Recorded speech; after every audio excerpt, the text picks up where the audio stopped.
루피는 고무고무 열매를 먹고 해적왕이 되기 위한 힘을 얻었어요. 22년 전 해적왕 골드로저는 해군 중장에게 체포되었죠. 중장이요. 중장은 해적왕을 공개적으로 처형하려 합니다. 그는 대중에게 해적이 세계 정부에 대한 여러 범죄를 저질렀다고 주장합니다. 세계 정부 말이죠. 하지만 이제 세상은 마침내 평화를 찾을 겁니다. 하지만 골드로저는 두려워하지 않습니다.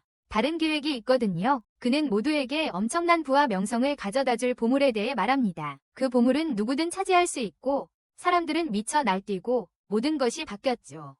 그리고 대해적 시대. 모두들 원피스라는 보물을 찾느라 정신없지. 몽키티. 루피는 어릴 적부터 해적이 되는 꿈을 키웠어. 혼자서 해적놀이를 하곤 했지. 그러던 어느 날 할아버지는 아이 같은 상상에 시간을 낭비하지 말고 가족들처럼 해군이 되라고 야단쳤어. 루피가 해적이 되겠다고 하자 할아버지는 화가 나서 루피가 직접 만든 모든 것을 부수고 혹독한 훈련을 시켰어. 얼마 후 루피는 도망치다가 친절한 해적 샹크스를 만났어. 샹크스의 해적단에 정말 들어가고 싶었지만 샹크스는 그가 준비되지 않았다고 생각했어요. 그래서 루피는 미친 짓을 하고 자기 얼굴을 베어서 관심을 끌려고 했죠. 하지만 샹크스는 그가 아직 준비되지 않았다고 말했어요. 겨우 7살짜리 루피가 수영도 못한다는 걸 지적했죠. 루피는 좌절해서 보물상자로 가득 찬 방으로 뛰쳐나갔어요. 보물들 사이에서 작고 특이한 상자를 발견했어요. 호기심에 못 이겨 상자를 열었어요. 안에는 전에 본 적 없는 이상한 열매가 있었어요. 배가 고팠지만 루피는 그 신비로운 열매를 한 입 베어 먹기로 했어요. 한편 샹크스는 그들의 히구마라는 해적을 상대하고 있었어요. 싸움을 걸러 나갔어. 그 녀석이 두들겨 맞을 짓을 했지만 샹크스는 반격하지 않았어. 루피는 샹크스에게 답답함을 참지 못하고 겁쟁이라고 불렀어. 진짜 사나이는 저 산적들에게 반격했어야 한다고 생각했지. 샹크스가 설명하려 했지만 루피는 너무 화가 나서 듣지 않았어. 루피는 화가 나서 술집을 나가려 했지만 샹크스가 그의 팔을 잡았어. 그런데 루피의 팔이 고무처럼 늘어나기 시작했어. 루피에게 이런 변화가 생긴 건 그가 고무고무 열매라는 특별한 열매를 먹었기 때문이야. 악마의 열매라고 알려진 열매였지. 그날 이후로 루피는 자신의 새로운 힘을 조절하고 최고로 힘든 해적 웨이트리스는 그에게 매우 위험하다고 경고합니다. 그녀는 각 악마의 열매가 특별한 힘을 주지만 물에 약하게 만든다고 말합니다. 물에 루피는 그것이 얼마나 위험한지 잘 모르고 샹크스에게 귀중한 도움이 될 것이라고 생각합니다. 샹크스에게. 하지만 샹크스가 나타나 루피에게 원피스를 찾으러 떠나야 한다고 그리고 돌아오지 않을 거라고 말합니다. 그리고 돌아오지 않을 거라고. 나중에 히구마와 그의 패거리가 음료를 요구하며 돌아왔고 루피는 그들이 샹크스를 대하는 방식을 좋아하지 않았습니다. 그가 화가 나서 히구마에게 쏘아붙였고 그 때문에 히구마는 정말로 화가 났습니다. 히구마는 루피를 들어 올렸는데 루피를 해칠 것처럼 보였습니다. 하지만 그때 샹크스가 나타나 히구마에게 루피를 놓으라고 말했습니다. 그러자 큰 싸움이 시작되었습니다. 하지만 혼란 속에서 히구마는 루피를 붙잡고 작은 보트를 타고 도망쳤습니다. 히구마는 루피를 완전히 없애려고 바다로 데려갔어. 그런데 해안의 지배자라고 불리는 거대한 바다 괴물이 나타났습니다. 그것은 보트를 뒤집고 히구마를 삼켰습니다. 루피는 물에 빠져 헤엄칠 수 없었습니다. 그때 샹크스가 구출하러 왔습니다. 그는 마침 루피를 물에서 건져냈어요. 해안의 제왕이 그들을 공격하려 했지만 샹크스는 쏘아보며 물러가라고 했어요. 그리고 아세요? 거대한 바다 괴물이 정말 그의 말을 들었어요. 루피는 너무 안도해서 샹크스를 껴안았지만 그때 슬픈 것을 발견했어요. 바다 괴물의 공격으로 샹크스는 왼팔을 잃었어요. 하지만 샹크스는 개의치 않는 듯 했어요. 루피가 무사해서 다행이라고 생각했어요. 하지만 몇 시간 후 샹크스는 떠날 시간이었어요. 샹크스가 루피의 고향에 작별 인사를 하고 얼마나 그리울지 이야기합니다. 루피는 마침내 샹크스의 해적단에 들어갈 준비가 되지 않았다는 것을 깨닫지만 약속합니다. 언젠가는 자신의 배와 서로를 챙기는 해적단을 거느린 해적선장이 될 것이라고. 서로를 챙기는 해적단 말입니다. 세상에서 가장 훌륭한 해적이 될 거라고 맹세합니다. 그리고 그렇게 해서 해적왕이 될 겁니다. 샹크스는 루피에게 자신에게 가장 소중한 밀짚 모자를 건네주며 그리고 루피가 위대한 해적왕이 된 후에 다시 만났을 때 돌려달라고 부탁해. 해적. 그리고 10년 후 현재 작은 보트 위에 루피가 있습니다. 그는 갈매기에게 빨간 머리 샹크스가 예전에 해적 이야기를 해줬던 얘기를 해요. 그래서 항해사가 되고 싶어 했대요. 수영 못하는 루피는 원피스를 찾아 해적왕이 되겠다고 마음먹었어요. 하지만 그러려면 선원 10명 정도는 필요하다는 걸 알아요. 쉽지 않겠죠. 그래서 피투성이 갈매기에게 자기 배에 합류하라고 권해요. 그런데 배가 침몰하고 루피는 안전하게 술통에 숨어요. 그러다 큰 해적 싸움에 휘말리게 돼요. 거기 알비다는 현상금이 걸린 해적이에요. 알비다는 자신의 부하들에게 다른 배로 뛰어넘으라고 명령해요. 알비다가 부하들에게 다른 배로 뛰어넘으라고 시켜요. 그들이 배에서 물건을 가져오는 동안 다른 승무원들에게 이게 어디에 있는지 물어봐요. 해적 사냥꾼 조로는. 하지만 그들이 알게 된 건 그가 섹서스 섬에서 빈둥거리고 있다는 거예요. 알비다는 조로가 자기를 노린다고 생각해서 긴장했지만 그녀의 동료들은 그렇지 않다고 말한다. 사냥할 가치도 없어. 밤에 코비가 청소를 하는데 통에서 소리가 나요. 그래서 해적들 중 컴퓨터 덕후인 코비는 배 갑판을 닦아야 해. 벌. 밤에 코비가 청소를 하고 있는데 통에서 소리가 나자 루피가 튀어나오자 코비는 깜짝 놀라요. 코비를 진정시킨 후 루피는 음식이 있냐고 물어요. 해적선에 있다는 걸 알자 신이 나서 자신을 해적이라고 부르죠. 해적이라고요. 하지만 코비는 해적은 보통 나쁜 놈들이라 확신하지 못해요. 루피는 자기가 아는 해적들은 그렇지 않다고 말해요. 샹크스에게 해적이 될 준비가 되었다는 걸 증명하려고 얼굴을 베려고 했던 이야기를 하기 시작해요. 해적이 되고 싶어 했던 거죠. 코비는 놀라서 해적이 되고 싶은 이유를 묻습니다. 루피는 해적이란 자유로운 거라고 말해요. 코비는 알비다 해적단에는 자유가 없다고 말했어. 그래서 루피는 내 꿈을 따라 떠나라고 했어. 내가 그랜드라인에서 원피스를 찾는 것처럼 말이야. 그 다음에 코비는 루피가 알비다의 배에서 탈출하도록 도와줘. 하지만 잡히고 말지. 알비다는 루피가 현상금 사냥꾼이라고 생각해. 하지만 루피는 절대 아니라고, 곧 해적왕이 될 거라고 말하지. 모두들 그 말에 비웃어. 알비다는 화가 나서 공격해. 하지만 루피는 엄청난 힘으로 그녀를 쓰러뜨려. 그리고 루피와 코비는 도망쳐. 한편 식스스 섬에서는 조로가 3일째 자신을 쫓던 미스터 세븐을 만납니다. 그를 3일 동안 쫓아왔습니다. 미스터 세븐은 조로에게 자신의 조직 바로크 워크스에 들어오라고 합니다. 하지만 조로는 단호하게 거절합니다. 그래서 미스터 세븐은 싸움을 걸어옵니다. 하지만 조로의 실력은 너무 뛰어나서 그는 쉽게 승리합니다. 루피는 코비와 함께 항해를 하고 있는데 코비는 루피가 고무처럼 늘어나는 것을 보고 놀랍니다. 마치 고무처럼요. 루피는 어렸을 때 이상한 열매, 고무고무 열매를 먹었다고 말합니다. 그래서 온몸이 늘어날 수 있다며 다음에 무엇을 할지 생각합니다. 코비는 해병대에 들어가는 꿈을 이야기하지만 바보 같은 생각 같다고 느껴요. 루피는 코비를 도와주겠다고 말하고 해병대 기지로 데려다주겠다고 약속해요. 이스트 블루에서는 해적의 공격을 받은 후 도움이 필요한 척하는 여자아이가 있어요. 하지만 함정이고 그녀는 그들의 배를 훔치려 하고 있어요. 하지만 그건 속임수고 그녀는 그들의 배를 훔치려는 거예요. 해병대 기지에서 루피와 코비는 사정을 살펴보고 많은 해적들이 있다는 것을 알게 돼요. 거기에 많은 해적들이 있어요. 점심시간에 루피는 몰래 들어갈 계획을 세워요. 하지만 갑자기 조로가 나타나요. 배를 훔친 그 여자아이도 거기에 있어요. 나중에 리카라는 소녀가 조로에게 음식을 주려다가 화가 난 남자와 부딪힙니다. 그 남자가 리카의 음식을 버리는 것을 본 조로는 화가 나서 사과를 요구합니다.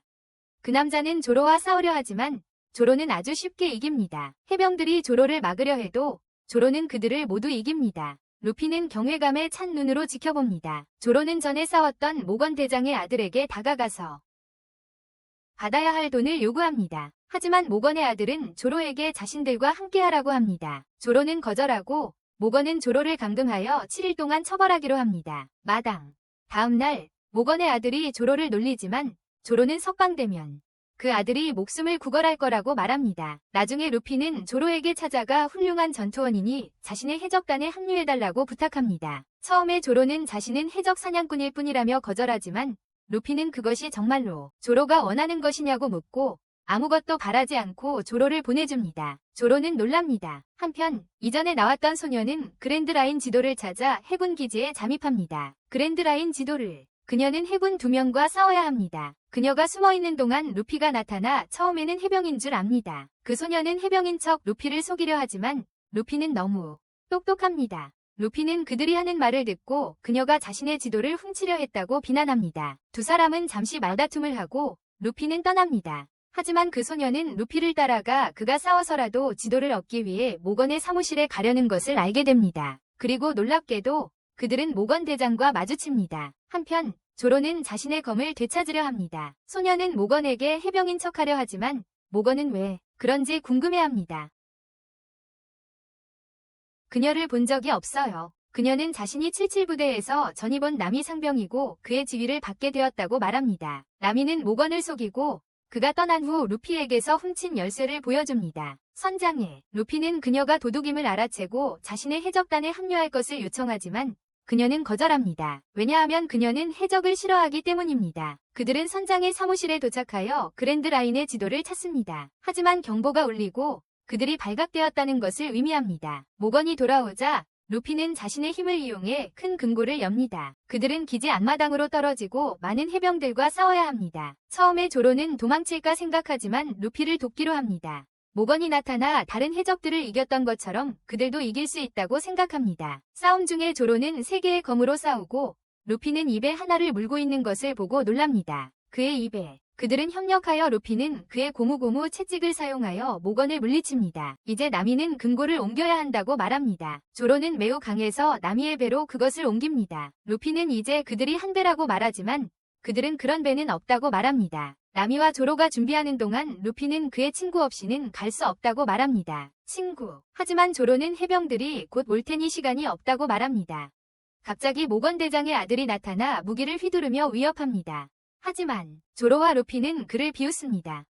그때 코비가 나타나 한 방에 그를 날려버립니다. 그리고 루피에게 해병이 되기로 했다고 말합니다. 다음에 만났을 때 적이 될 수 있다는 사실에 코비는 슬퍼하지만 그때까지는 친구입니다. 루피는 미소 지으며 작별 인사를 합니다. 한편 본부 3함대의 승무원들은 항해 중이고 갑자기 가프는 전화를 받습니다. 해적들이 셀타운을 습격해서 중요한 물건들을 훔쳐갔어요. 그래서 계획을 바꿔 셀타운으로 가는데 밀짚모자 해적이 그랜드라인 지도를 훔쳤대요. 한편 다른 곳에서는 버기라는 해적이 있어요. 부하가 셀타운에서 일어난 일을 버기에게 알려주자 버기는 자기 지도를 훔쳐갔다는 걸 알게 돼요. 버기는 크게 웃으며 누구든 상관없이 지도를 되찾겠다고 결심해요. 현재 나미는 금고를 열려고 애쓰고 루피가 시끄럽게 굴어서 화가 나 있어요. 시끄러워. 루피는 첫 번째 해적 전리품에 신이 나서 확인하려고 가까이 다가가요. 금고 열렸어. 나미가 짜증나서 그를 치자 그의 밀짚모자가 바다에 빠질 뻔했어.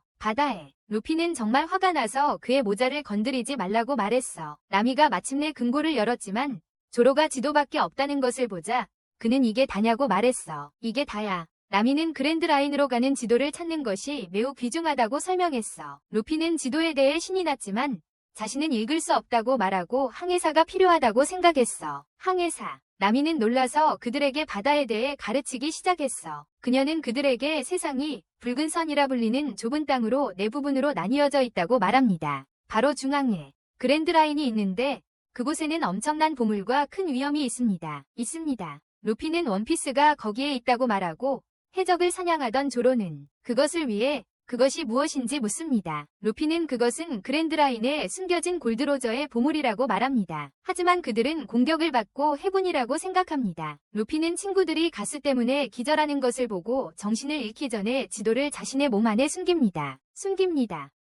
그는 창밖을 내다보다 해적들이 배에 오르는 것을 본다. 잠시 후 그들은 깨어나 자신들이 포로가 된 것을 알게 된다. 나미는 지도가 걱정되지만 루피는 자신의 배 속에 안전하다고 말한다. 조로는 탈출구를 찾으려 하지만 루피는 그들이 기절하기 전에 해적들에게 잡혔다고 말한다. 그들은 기절하기 전에 잡혔다고. 조로는 그들이 쉽게 이길 수 있다며 기뻐하지만 루피는 샹크스가 가르쳐준 것을 기억하고 이 해적들과 이야기하고 싶어한다. 그들은 풀려나고 다른 포로들이 지켜보는 서커스 쇼의 일부라는 것을 깨닫는다. 포로들. 그때 버기가 나타나고 루피는 수배 포스터에서 그를 알아본다. 버기가 자신을 소개하지만 루피가 자신의 코를 비웃는다고 생각해서 화를 낸다. 버기는 몇 달 동안 지도를 훔칠 계획을 세웠지만 3명의 무명씨들이 바로 눈앞에서 그것을 낚아챘다고 말한다. 루피는 자신이 무명씨가 아니라고 말하며 버기에게 자신을 소개한다. 광대는 루피가 해적왕이 되고 싶어하는 것을 비웃으며 유명하기 때문에 원피스를 찾을 것이라고 생각한다.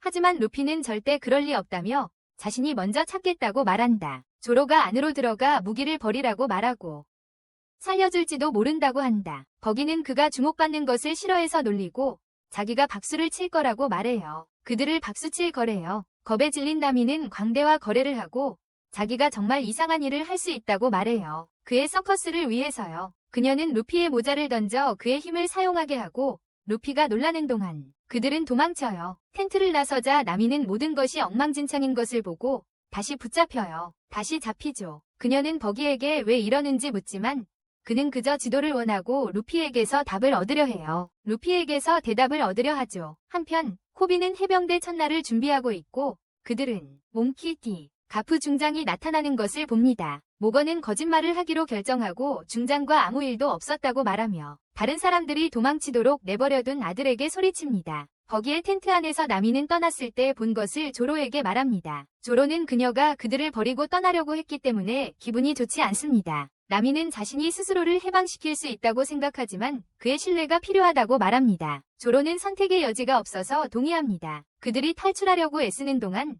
버기가 루피를 고문하고 있기 때문에 루피의 비명소리를 듣습니다. 버기가 루피의 모자를 가져가서 그와 비슷한 모자를 쓴 해적 이야기를 할 때 루피는 슈퍼맨이 됩니다. 버기는 샹크스의 해적단에 있었고 샹크스가 배신할 때까지 친구였다고 말합니다. 배신했습니다. 루피는 버기가 샹크스에 대해 나쁜 말을 하는 것에 격분하고 아이를 다치게 하려는 버기를 보고 더욱 화가 납니다. 아이를 다치게 하려는 것을 보고 더욱 화가 납니다. 루피는 풀려나 버기를 공격하여 그의 머리를 뜯어냅니다. 하지만 놀라운 점이 있습니다. 버기도 악마의 열매를 먹었는데 몸을 자르고 붙이는 능력을 가진 쪼개쪼개 열매였습니다. 자기 자신을 다시 합칠 수 있습니다. 카바즈라는 놈이 과거 워터세븐에서 자기 형을 때린 것 때문에 조로를 두들겨 패고 있어. 왕국에서 조로가 회전하는 바퀴에 묶인 채 카바즈는 조로에게 칼을 던지기 시작해. 해군 기지로 돌아와서 코비는 중장 생고쿠를 만나게 될까봐 엄청 불안해해. 만나야 해. 생고쿠는 코비에게 함께 있던 해적에 대해 묻고 코비는 루피의 이름과 꿈을 포함해서 모든 것을 말해버려. 다 불어버렸어. 생고쿠는 코비의 말을 믿고 루피라는 해적을 함께 찾으라고 격려해. 이제 루피는 물이 가득 찬 탱크에 갇혀서 익사할 위기에 처했어. 버기는 지도를 원하고 루피가 지도를 내주고 자기에게 합류하면 목숨을 살려주겠다고 말해. 그의 부하들. 하지만 루피는 절대 안 된다고 말합니다. 버기는 루피가 왜 미래의 해적왕, 모든 사람이 사랑하는 왕의 부하가 되고 싶어 하지 않는지 이해할 수 없습니다. 하지만 루피는 버기의 꿈에 대해 묻고 이 때문에 버기는 더 빨리 탱크를 채우기 시작합니다. 루피는 어렸을 때 바다에 빠졌던 것을 기억합니다. 샹크스는 그를 구했고 바다 괴물을 단지 쳐다보기만 해서 쫓아버렸습니다. 하지만 루피는 샹크스가 그 때문에 팔을 잃었다는 것을 알았고 자신을 탓합니다. 그리고 그 때문에 샹크스가 팔을 잃었다는 것을 알고 자신을 탓합니다. 하지만 루피는 샹크스가 그 때문에 팔을 잃었다는 것을 알고 자신을 탓합니다. 그 때문에 현재 친구들이 고문당하는 동안 나미는 풀려나서 조로를 구합니다. 이제 루피를 구해야 해요. 버기는 자신의 부하들이 패배한 것을 알고 루피가 지도를 뱉어내는 것을 봅니다. 하지만 지도를 얻으려면 밀짚모자 해적단과 싸워야 합니다. 버기는 공격을 시작하고 루피를 심하게 다치게 합니다. 루피의 해적단은 협력하여 버기의 여러 부분을 가두어 그가 자신을 다시 합칠 수 없게 합니다. 버기는 온통 엉망이 되어 몸의 부분들을 연결할 수 없습니다. 그는 루피를 심하게 모욕하지만 루피는 해적왕이 될 것이라고 말하며 자신의 버기를 날려버릴 특수 공격. 루피는 나미에게 항해사니까 지도를 주고 그 후 포로들을 풀어줍니다. 죄수들을. 그들은 혼란스러워하며 새로운 이들이 자신들의 새로운 감시자인가 싶지만 루피는 다른 해적들이라고 말합니다. 한편 해군 기지에서는 중장 가프가 부하들에게 부패에 대해 이야기합니다. 그는 신병들이 잘못한 게 아니라고 말하지만 문제가 생긴 원인으로 기지의 책임자인 모건 중장을 비난합니다. 기지의 책임자. 가프는 기지를 공격한 해적들을 추격해 잡아오겠다고 말합니다. 그와 함께 새로운 신병들을 데리고 해적들에게 해군을 건드리면 어떻게 되는지 보여주려고 합니다. 해병들에게 말이죠. 마을의 다른 곳에서는 마을 사람들이 루피와 그의 일행에게 감사의 표시로 보급품을 주려고 합니다. 감사 인사를 하려고요. 하지만 처음에 루피는 그들이 더 필요할 거라고 생각해서 거절합니다. 결국 그들은 음식을 몇 가지 가져가고 마을과 작별 인사를 합니다. 나미가 루피의 모자를 고쳐주는 것을 보는데 루피는 정말 기뻐합니다. 조로는 매일 이렇게 정신없는 날이 계속될지 궁금해하고 루피는 조로가 주의를 기울이게 만드는 샹크스의 말을 합니다. 몇 마디 말이죠. 그리고 나미가 누군가에게 자신이 를 얻었다고 말하는 것을 보면서 그녀가 동료들을 배신하고 있음을 알게 됩니다. 지도. 자, 이제 7년 전 실험마을로 돌아가 보죠. 거기서 항상 해적이 온다고 경고하는 소년이 있는데 항상 거짓말이었어요. 몇 년 동안 해적이 나타나지 않자 사람들은 더 이상 그를 믿지 않게 되었죠. 오랫동안 유조프, 그 소년의 이름이죠. 그는 언젠가 정말 해적이 올 거라고, 그리고 자신이 모두를 지킬 거라고 믿고 있어요. 정말로 올 거라고, 그리고 자신이 모두를 지킬 거라고. 바다로 돌아와서 나미는 지도를 보고 놀라지만 루피는 자신이 만든 해적 깃발을 보여주려고 그녀를 멈춰요. 자신이 만든 해적 깃발을 나미는 해적이라고 불리고 싶지 않다며 그 깃발을 배에 달 수 없다고 말해요. 배. 그런데 조로가 나미에게 선실에 물이 새고 있다고 말하고 나미는 걱정해요. 자기 통신 장비가 고장났거든요. 나미는 조로가 그랬다고 생각하지만 조로는 아니라고 말해요. 루피는 더 좋은 배가 필요하다고 말하고 어디서 구할 수 있는지 물어봐요. 나미는 지도를 보고 게코 섬이 가장 좋은 곳이라고 말해요. 한편 가파의 부하들은 루피 일당을 계속 찾고 있어요. 모건의 아들이 코비에게 어떻게 여기까지 오게 되었는지 묻고 그때 가파가 나타나요. 새로운 신병들이 있는 곳을 보여주고 코비가 묶은 매듭을 칭찬해요. 밀짚모자 일당이 드디어 게코모아 섬에 도착하고 조로는 버기가 가치가 있다는 것을 봅니다. 1500만 베리. 버기의 목을 가져와 현상금을 받았어야 한다고 불평합니다. 하지만 루피는 조로도 해군에게 현상 수배되었기 때문에 아무도 돈을 주지 않을 거라고 말합니다. 역시 그때 나미가 나타나 이 마을은 배로 유명하다고 말합니다. 다음 장면에서는 버기가 행동 준비를 하지만 아롱 일당 중 한 명이 자신의 텐트에 나타나자 화를 냅니다. 그는 그 사람을 만나고 싶지 않지만 아롱 일당은 그를 쉽게 제압하고 붙잡습니다. 마을에서 일행은 부두를 살펴보고 루피는 자신의 꿈의 배에 대해 이야기합니다. 나미는 왜 그런 호화로운 배를 훔쳐야 하는지 묻지만 루피는 훔치지 않겠다고 말한다. 그래서 나미와 조로는 계획대로 하기로 하고 루피는 자기만의 방법을 찾으러 간다. 루피는 자신의 꿈의 배를 찾고 유조프가 배를 수리하는 것을 본다. 유조프는 그 배의 멋진 기능에 대해 이야기한다. 조로와 나미가 도착하고 루피는 완벽한 배를 찾았다고 말한다. 유조프는 그들에게 팔겠다고 하지만 그러고는 팔지 않는다고 하고 자신이 판매자가 아니라고 한다. 하지만 그는 그 배와 항구의 모든 배의 주인을 알고 있으므로 그들과 거래를 할 수 있다. 이제 가프의 배로 장면이 바뀌는데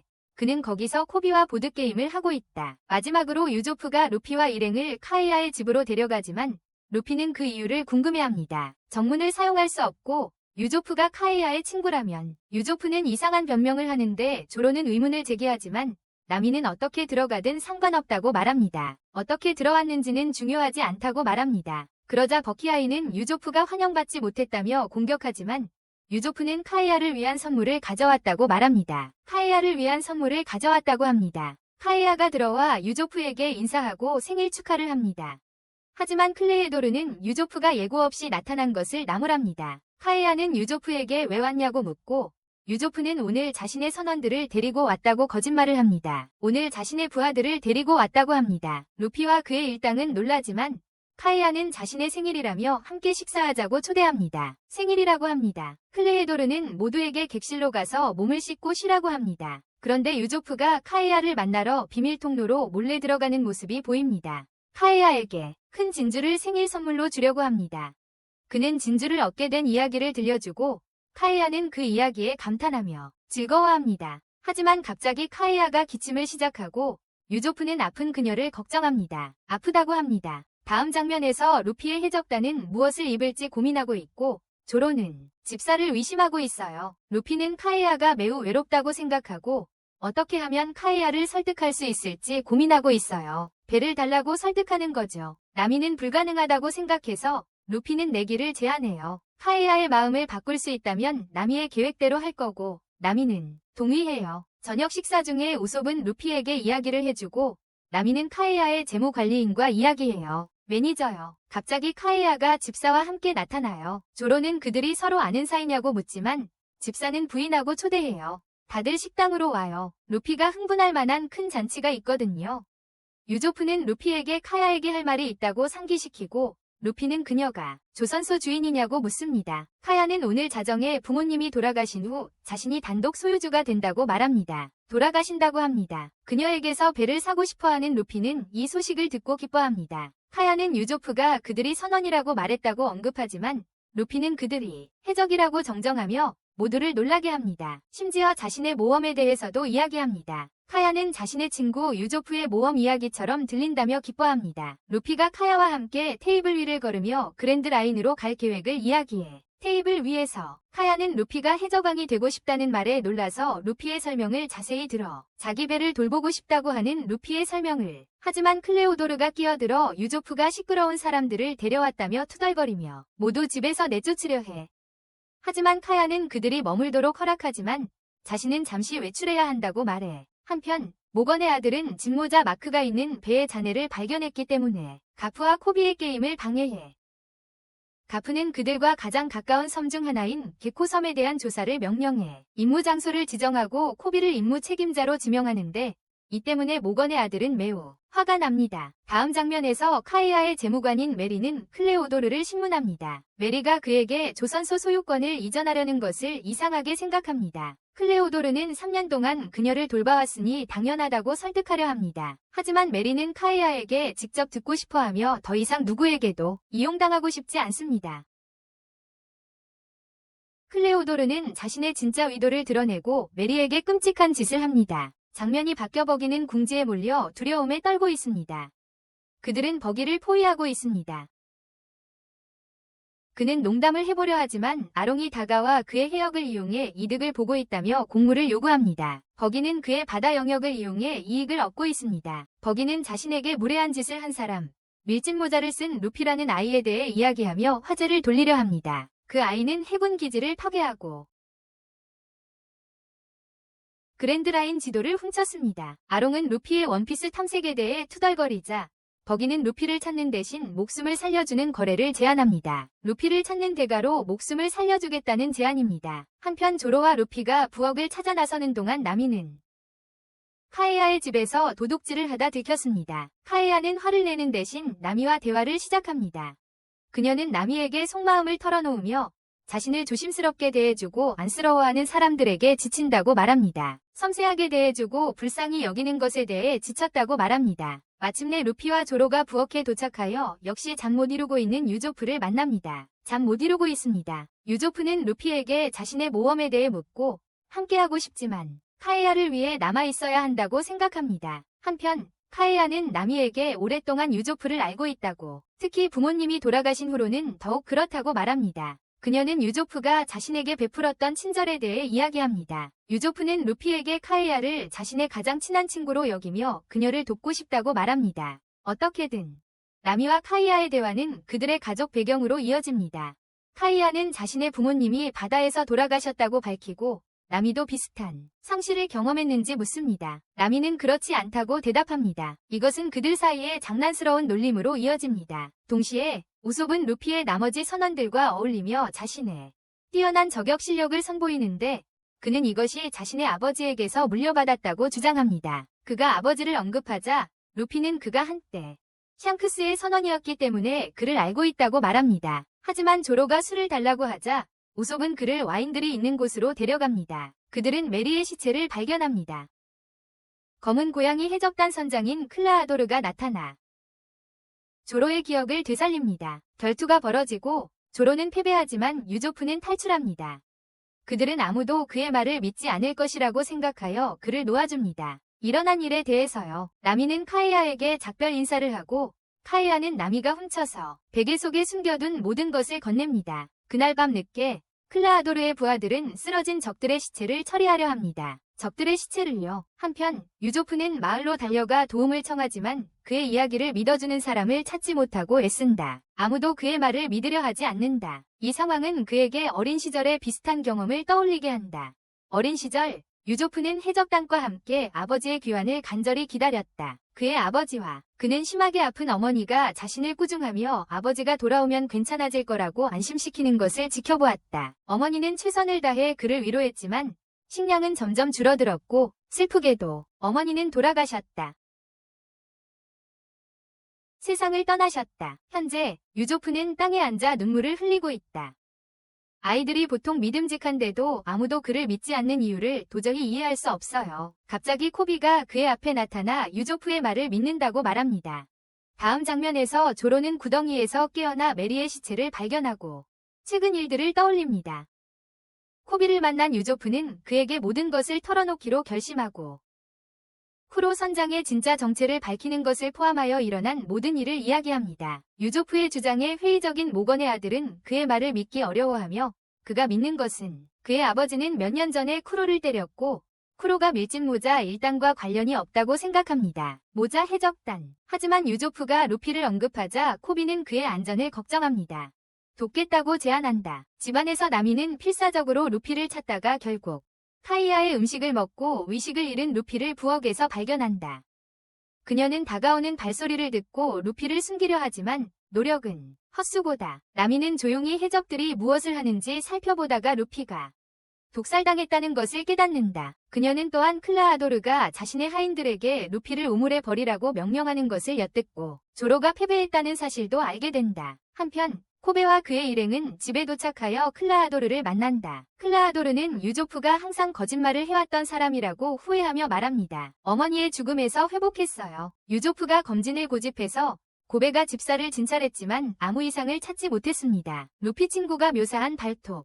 코베는 클라아도르와 상의하며 루피의 이름을 수배 중인 도망자로 언급합니다. 클라아도르는 유조프가 데려온 범죄자 중 한 명이 술을 다 마시고 정신을 잃었다는 기억을 떠올립니다. 그 범죄자의 부하가 그를 돌보고 있고 클라아도르는 그들이 자신의 도착을 기다리도록 초대합니다. 범죄자의 부하 중 한 명이 그를 돌보고 있으며 클라아도르는 그들에게 그의 도착을 기다리라고 합니다. 그들이 그의 도착을 기다리도록 초대합니다. 클라아도르는 버키에게 밀짚 모자 해적을 해군에게 데려오라고 지시합니다. 유조프는 코비에게 루피는 악명 높은 해적 쿠로와 전혀 다르다며 실수가 있을 거라고 설명하려 합니다. 하지만 코비는 사과하며 증거가 없이는 할 수 있는 일이 없다고 인정합니다. 결국 클라아도르는 루피를 해군에게 넘기지만 코비는 만족하지 못하고 집사에게 더 질문하고 싶어 합니다. 한편 나미는 쿠로의 다른 부하를 물리치고 소란을 일으키는데 그 소란이 코비의 주의를 끌었습니다. 하지만 클라아도르는 코비를 돌려보내고 문을 닫습니다. 자신의 임무를 처리해야 하기 때문입니다. 코비의 시선을 사로잡습니다. 하지만 클라아도르는 코비를 돌려보내고 의무를 다해야 한다며 문을 닫습니다. 자신의 임무를 처리해야 합니다. 조로는 자신이 던져진 구덩이에서 기어 나오려고 애쓰고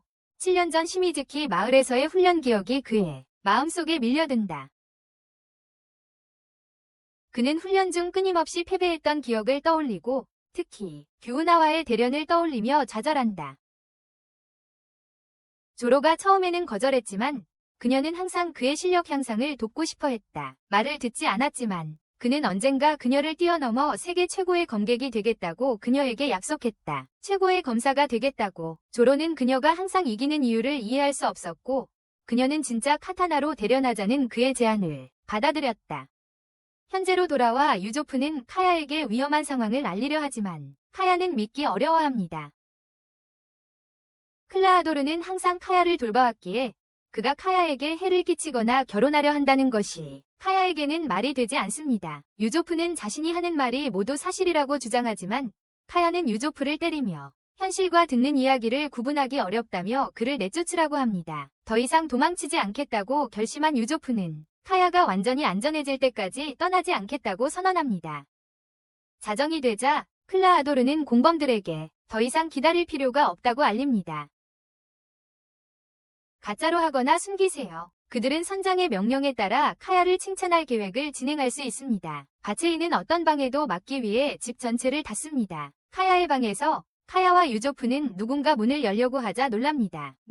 하지만 문이 열리자 그들은 나미가 서 있는 것을 보고 안도합니다. 거기에 나미는 그들이 아직 살아있다는 사실에 안도한다고 설명합니다. 아직 무슨 일이 일어나고 있는지 확신하지 못하는 카야는 유조프가 나미를 설득했을 거라고 생각합니다. 이 이야기를 하도록 하지만 유조프는 그런 계획에 대해 아무것도 모른다고 부인합니다. 한편 쿠로와 그의 부하들은 아이들을 찾기 위해 집안을 샅샅이 수색합니다. 쿠로는 지금이 카야를 제거할 완벽한 기회라고 생각합니다. 왜냐하면 그들은 둘만 남았으니까요. 하지만 그가 카야의 방에 도착했을 때 그는 그녀가 이미 사라진 것을 알게 됩니다. 카야는 집의 서비스 통로를 헤매며 탈출구를 필사적으로 찾고 있습니다. 한편 유조프는 여자아이들과 함께 쿠로의 위협적인 시선을 피해 도망칩니다. 카야는 집의 문을 열기 위해 작동시켜야 하는 레버를 가리킵니다.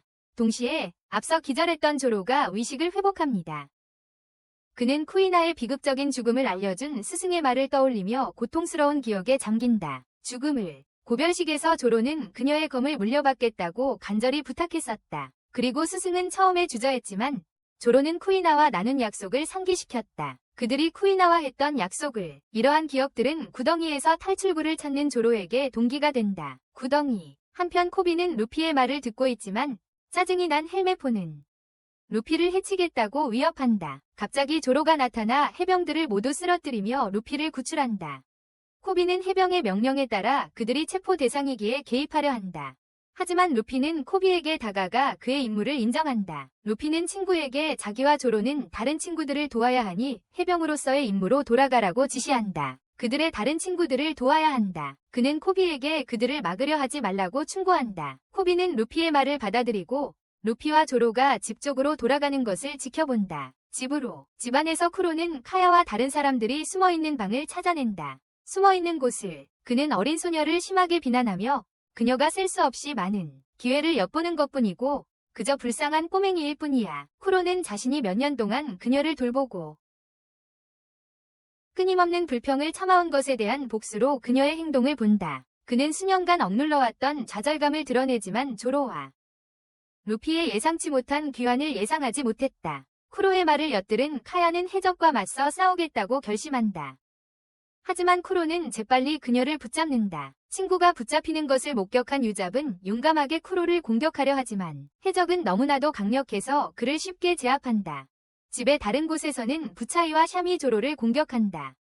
그들 사이에 치열한 싸움이 벌어집니다. 조로는 두 명의 부하와 힘겨운 싸움을 벌이며 그의 뛰어난 검술을 선보입니다. 한편 쿠로는 카야의 목숨을 끊으려는 음흉한 계획을 세우지만 실행하기 전에 루피가 개입합니다.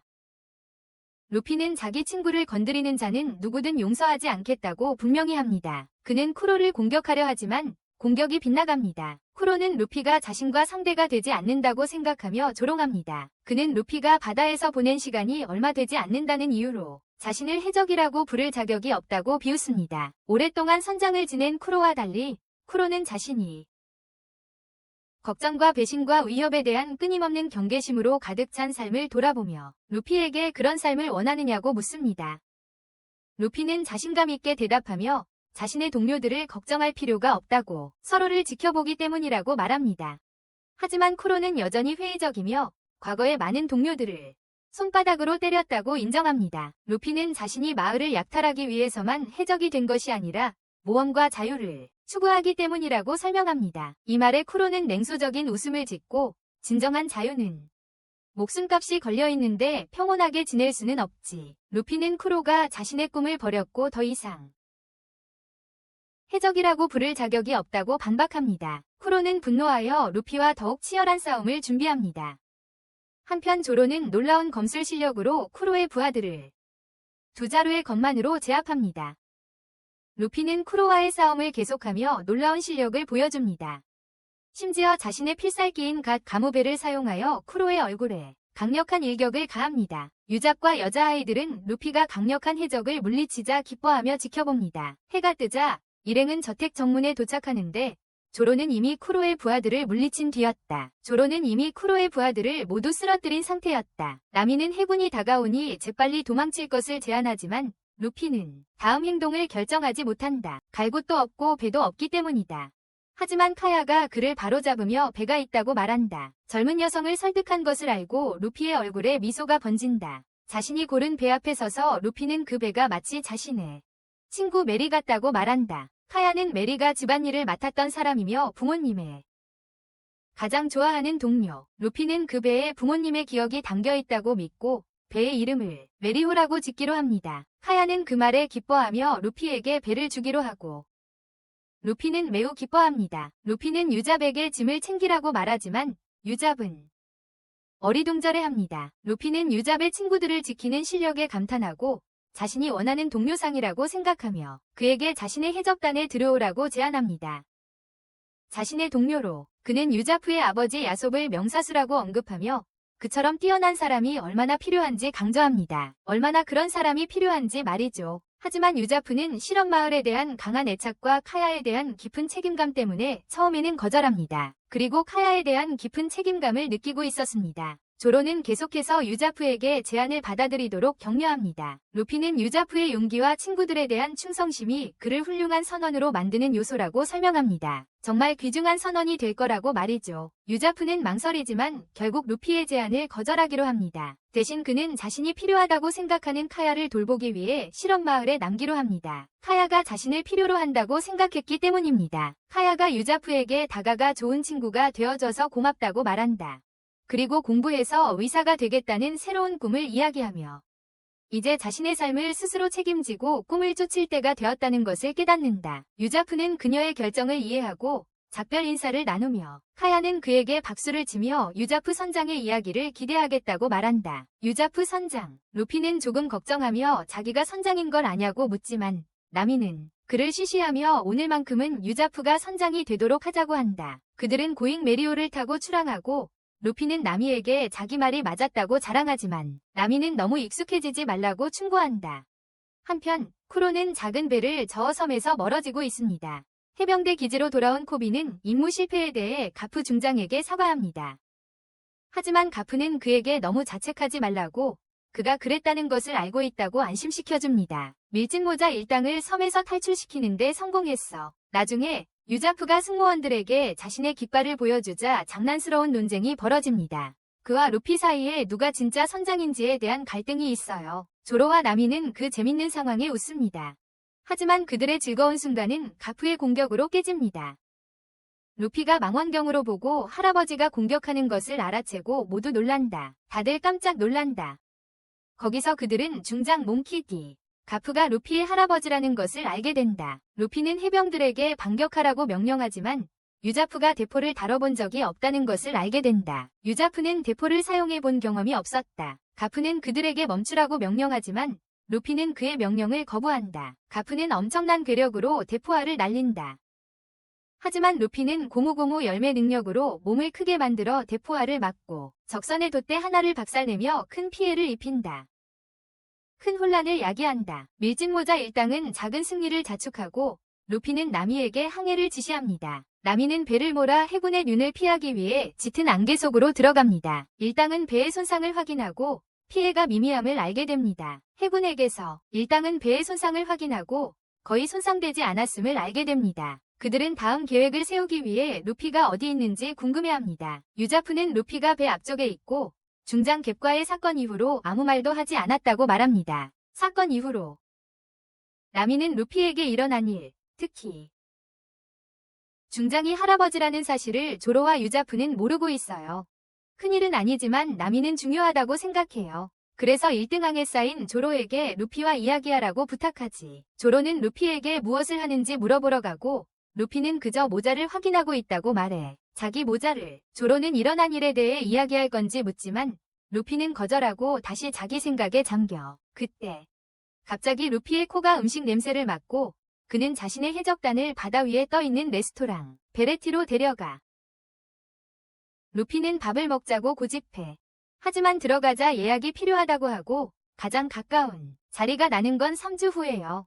나미는 재치를 발휘해 웨이터에게 팁을 주고 그들은 금세 자리를 얻습니다. 기다리는 동안 그들은 이 식당이 어떤 음식을 파는지 궁금해합니다. 주방에서는 요리사가 정성스럽게 요리를 준비하는 모습이 보입니다. 하지만 그는 상상력 때문에 주방 업무 속도를 늦춘다는 이유로 꾸중을 들었습니다. 요리. 그는 주문 목록을 제출하지만 나무다리를 한 주방장은 그 요리를 내놓기를 거부합니다. 요리. 이에 요리사는 식당이 메뉴로 고기를 모욕하고 있다고 생각하며 화를 냅니다. 메뉴. 사장에게 야단맞고 주방에서 나가 손님 응대를 하라는 명령을 받는다. 주방을 나서다 싸우는 두 해적을 만나 식당 규칙을 상기시켜준다. 말을 듣지 않자 다리 기술로 간단히 제압하고 루피는 그의 실력에 감탄한다. 바르티의 웨이터는 자신을 상디라고 소개하며 밀짚모자 일행에 주문을 받는다. 루피는 평소처럼 모든 것을 다 주문한다. 나미는 상디의 추파에 짜증을 내고 조로는 맥주를 주문한다. 우솝은 맥주 2잔을 더 추가하고 루피는 그와는 달리 주스를 주문한다. 우유. 상디는 나미에게 무엇을 원하냐고 묻고 나미는 그냥 물 한 잔 달라고 합니다. 상디가 가자 선원들은 웨이터의 구애에 대해 나미를 장난스럽게 놀립니다. 한편 중장 가프는 그들의 배가 상당한 손상을 입었고 다시 항해할 수 있게 하려면 이틀이 걸릴 것이라는 보고를 받습니다. 코베는 근처에 있는 제67대대에 도움을 요청할 것을 제안하지만 가프는 단호하게 거절하며 스스로 상황을 처리할 수 있다고 주장합니다. 그는 자신의 사무실로 돌아가 체포명령이 취소된 강력한 해적 미호크에게 연락합니다. 체포명령이 취소된 가프는 루피라는 젊은 해적 지망생을 처리하라는 임무를 미호크에게 맡깁니다. 젊은이를 과소평가하지 말라고 경고하며 다음 장면에서는 미호크가 단 한 번의 공격으로 돈 크리그의 배를 가볍게 박살내는 모습이 나옵니다. 일격에 돈 크리그는 미호크의 의도를 의심하지만 그를 공격하고 처참하게 실패합니다. 미호크는 돈 크리그를 재빨리 제압하고 부제독. 가프와의 대화로 돌아가 추가 지시를 기다립니다. 식당으로 돌아와 선원들은 푸짐한 식사로 배가 부르고 루피는 건배를 제안합니다. 하지만 나미는 최근의 익사 직전의 경험을 고려하여 건배에 내켜하지 않습니다. 그녀는 또한 루피가 부제독 할아버지에 대해 왜 언급하지 않았는지 의문을 제기한다. 이전에는 상디가 계산서를 가지고 오고 루피는 자신의 이름으로 서명하여 계산합니다. 이것은 베어 80일 주인을 짜증나게 하는데 루피는 그 식당에 규칙, 신용거래를 하지 않는다는 것을 모르는 것 같습니다. 루피는 음식값을 지불했다고 주장하며 아직 돈을 주지 않았을 뿐이라고 합니다. 그는 그것을 자신의 계산에 추가하고 자신을 미래의 해적왕이라고 선언하며 원피스를 찾으면 이자까지 붙여서 갚겠다고 약속합니다. 하지만 주인은 동의하지 않고 루피에게 설거지를 하라는 형벌을 내립니다. 루피는 금액에 대해 투덜거리지만 주인은 그의 계산이 1년치 설거리 값이랑 맞먹어. 밤에 나미는 중장의 존재를 걱정해 친구들과 상의한 후 다음 라운드에 경비를 부담하기로 결정하고 코노미 섬으로 가는 안전한 길에 대해 물어볼 기회를 잡아 밤중에 코비는 할메포에게 미호크를 아는지 물어봐. 할메포는 미호크가 역사상 최고의 검객이자 실무회 중 한 명이라고 확인해줘. 이 7해적들은 전 세계적으로 악명 높은 골칫거리였지만 끊임없이 싸우는 대신 해군은 그들에게 자유를 주는 대신 더러운 일을 처리하게 하는 동맹을 맺었어.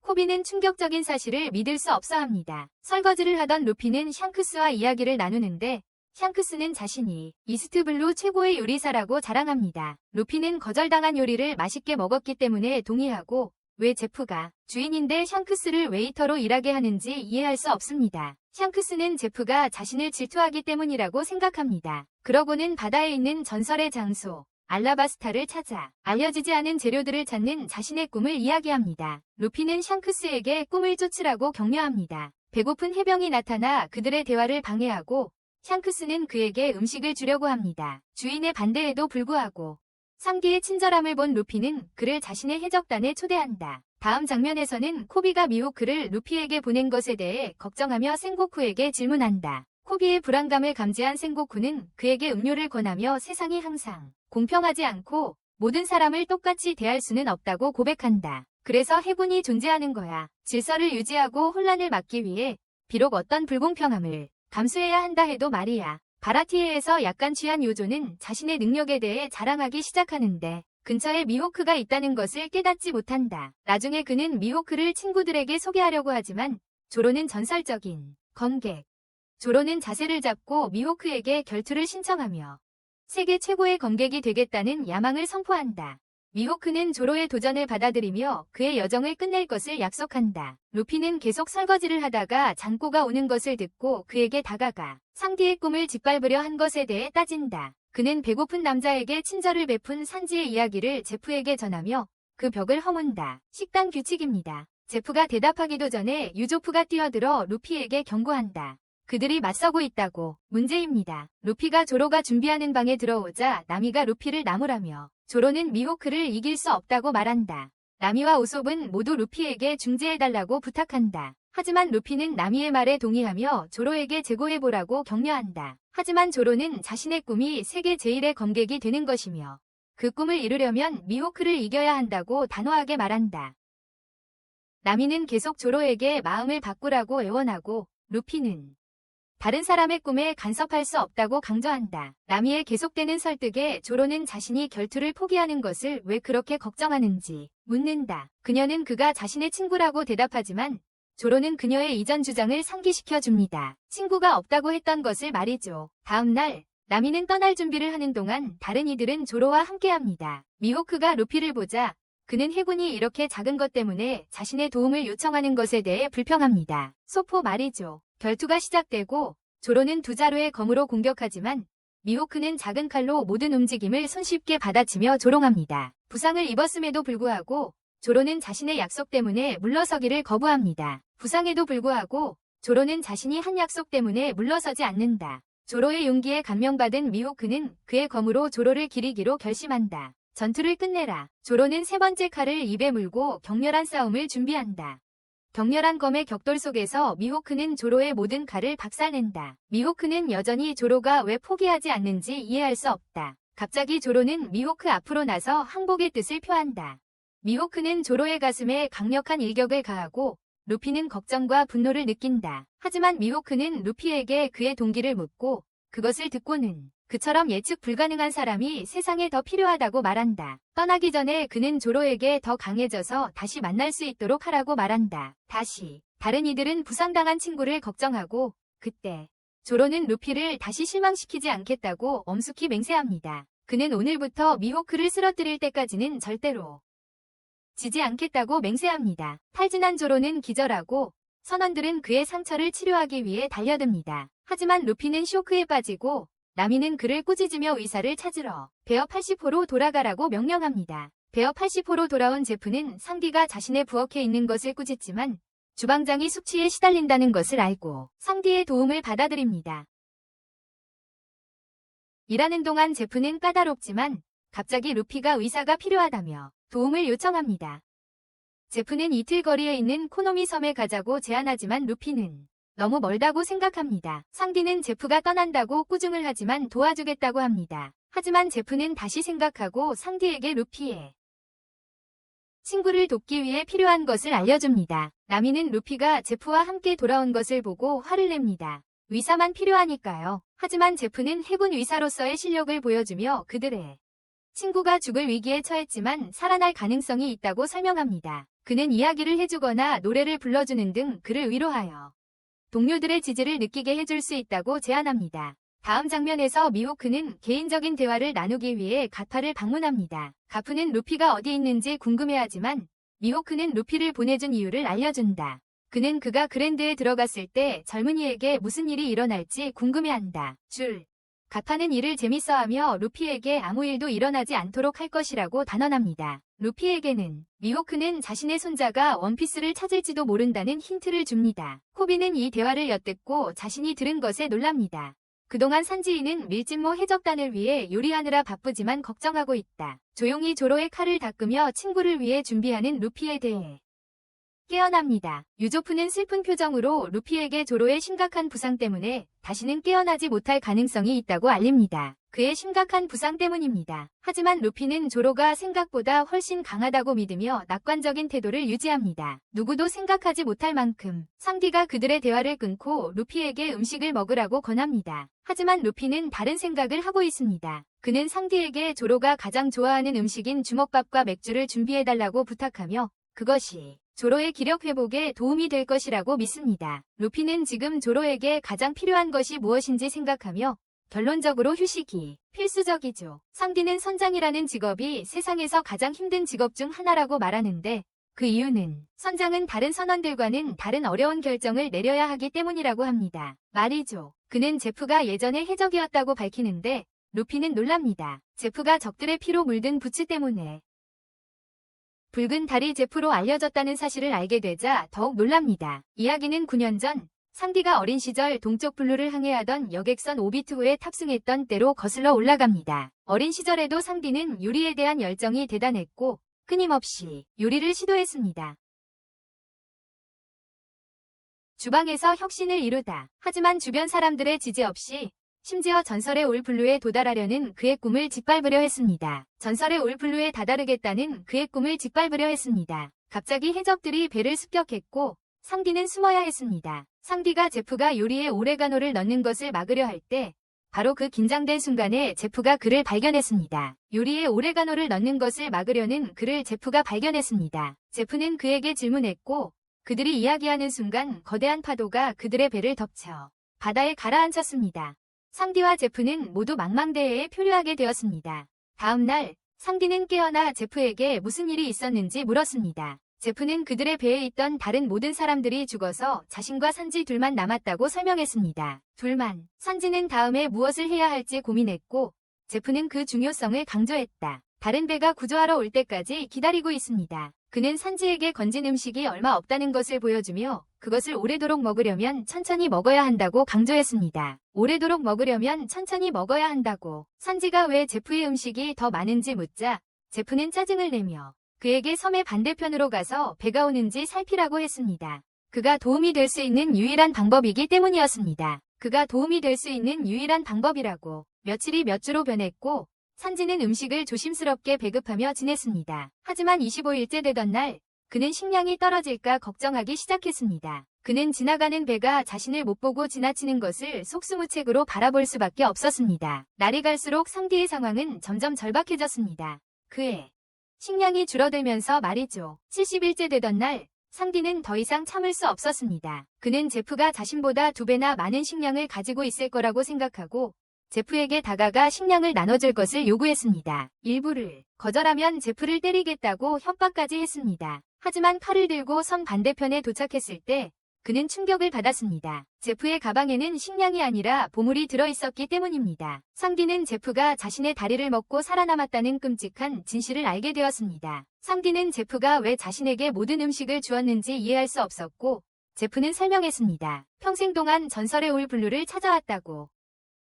시간이 다 되었지만 상디가 그 꿈을 계속 이어가기를 바랐습니다. 소망을. 제프는 상디가 살아남아 그들의 공통된 꿈을 이루기를 원했습니다. 현재 상디는 다른 사람을 구하기 위해 팔다리를 희생하는 것이 어떤 것인지 동료들에게 이야기했습니다. 사지를.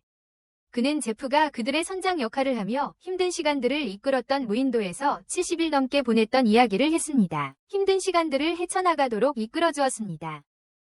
한편 나미는 조로에게 이야기를 읽어주고 있었지만 루피가 끼어들어 이야기의 세부사항을 질문했습니다. 이야기의 자세한 내용을 질문했습니다. 이 때문에 나미는 루피가 조로의 부상을 막을 기회가 있었음에도 그러지 않았다고 생각하며 매우 화가 났습니다. 그녀는 루피에게 왜 막지 않았냐고 물었고 루피는 단순히 자신이 질 거라고 생각하지 않았다고 대답했습니다. 나미는 계속해서 그의 결정에 대해 캐물었고 루피는 마침내 조로를 구하기 위해 무엇이든 하겠지만 그의 꿈을 방해하는 일은 절대 하지 않을 거라고 인정했습니다. 나미는 그의 결정에 대해 계속 추궁했고 루피는 결국 조로를 구하기 위해서라면 무엇이든 하겠지만 그의 꿈을 방해하는 일은 결코 하지 않을 것이라고 말했습니다. 꿈을 말이죠. 그러자 나미는 자신의 마음을 드러내며 자신의 유일한 꿈은 조로가 오래 살다가 자기 침대에서 죽지 않는 삶을. 루피는 계속 그러고 나미는 슬퍼져서 떠났다. 모두가 꿈을 쫓을 수 있는 건 아니라고 말하면서 모두가 자기 꿈을 쫓을 수 있는 건 아니라고 말했어. 다른 장면에서는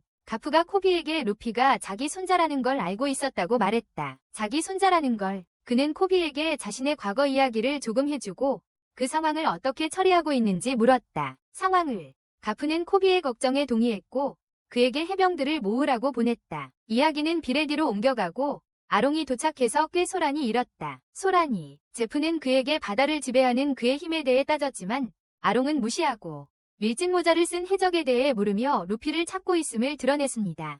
제프는 루피를 모른다고 둘러대며 음식을 권했지만 아롱은 거절하고 위협적인 경고를 날리며 그들에게 루피를 데려오라고 명령했습니다. 그림자에서 지켜보던 나미는 도망칠 때라고 생각했습니다.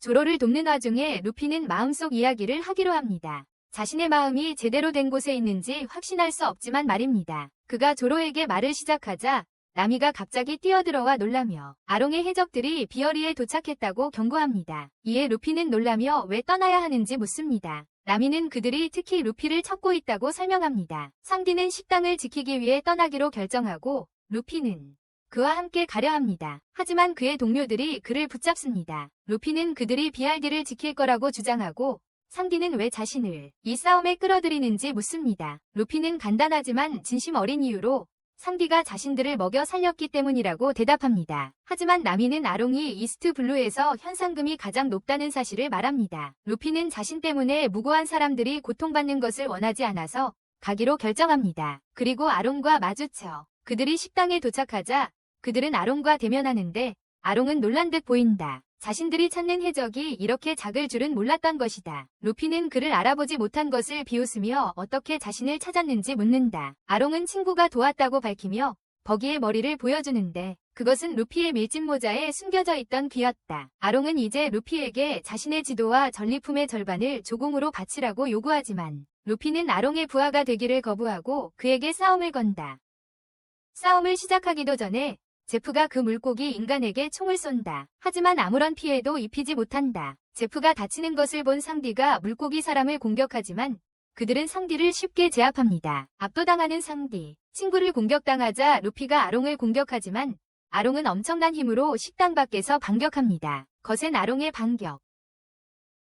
아롱은 계속 루피를 두들겨 패지만 루피는 분노에 차서 아롱에게 한 방 먹입니다. 루피의 역습. 하지만 아롱이 결정타를 날리려는 순간 나미가 끼어듭니다. 나미는 자신이 아롱 일당의 일원임을 밝히며 루피를 바다에 던져버리자고 제안합니다. 바다에 던져버리자는 나미. 아롱은 그럴 기세였지만 상디가 기막힌 타이밍에 루피를 구합니다.